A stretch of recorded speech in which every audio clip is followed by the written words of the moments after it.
no one heard her cry, 'cause she never let a sound slip. When Cole Harlan found the young woman dangling from the old oak, there wasn't a crowd, no lawman, no justice, just her swaying in the hot wind.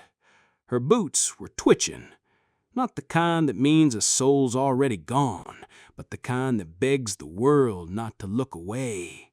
And Cole, he'd looked away too many damn times before. The sun pressed down on Dry Creek Valley like heaven itself had quit paying attention. He thinks it was a Tuesday, not that it mattered much. He hadn't touched a calendar in years. That same wind that once carried guitar songs off the porch now dragged dust over broken fences and graves no one remembered. He was feeding the horses, same as always, when he saw the buzzards, 4 of 'em, black wings circling lazy. Buzzards don't come early. They wait till a body's last breath, and something in Cole's gut told him that breath was still hanging in the air. He followed the trail down toward the cottonwood the locals whispered about, Widow's Rest, and there she was. Couldn't have been more than 19. Rope dug deep into her throat, wrists tied out front like she never had a fair chance. Her dress torn, dust caked on her skin, blood rising beneath blistered cheeks. But her eyes were wide open, not with panic, not with rage, just a quiet plea, the kind that cuts a man deeper than any bullet. Cole didn't stop to think. The knife on his belt found the rope before his mind could. One slice. She dropped into his arms, limp but alive. For 10 long years, Cole thought he'd buried his last reason to care, but holding her in that moment, he remembered what being a man meant. Because if evil could string up a girl in silence, then staying silent yourself, that ain't living. That night, she didn't speak, not one word. Cole laid her on the cot, pulled a blanket over her, stoked the stove slow and steady, the room filled with that iron warmth, but still she trembled, not from cold, but from something heavier. When he wiped the dirt and dried blood from her face, her skin flinched, then softened. On her palm, a scar, deep, old, the kind that tells you this wasn't the first time someone tried to erase her. Outside, coyotes howled low, like they were mourning right alongside her. Cole never shut his eyes. He just sat, watching her chest rise and fall, listening to life claw its way back. Morning broke slow. She stirred, voice cracked and dry, asked where she was. When he told her, she just nodded. Not relief, just resignation. Said her name was Clara, 19. Didn't offer much else. She didn't have to.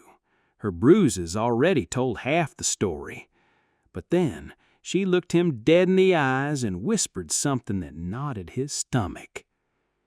They said I stole a horse, said I was trouble. Cole frowned. Horse thieves get a lashing, maybe a cell, but hanging from a tree without trial? That wasn't justice, that was a warning. And that meant whoever tried to kill Clara wasn't finished. By noon, Cole saw 'em. First the circling buzzards, then dust, then riders. 4 of 'em. Leading the pack, Sheriff Malden Briggs, same silver star, same oil-slick grin. He pulled up at the fence line, tipped his hat. "Morning, Harlan. Heard a girl went missing last night. You wouldn't have seen anything peculiar, would you?" Cole sipped his coffee. "Plenty peculiar out here.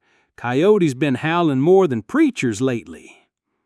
Briggs smirked, thin as ever. "Funny thing, some tracks were spotted heading north, bare feet. They stopped near your barn."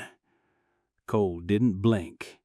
"Guess your tracker needs better eyes." Briggs leaned closer, voice slicker now.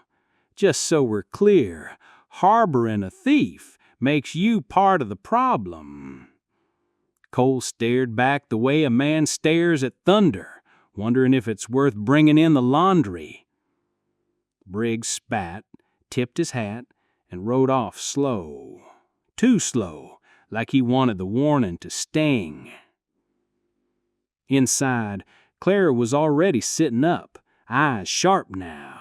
She whispered, "They'll come back." Cole nodded.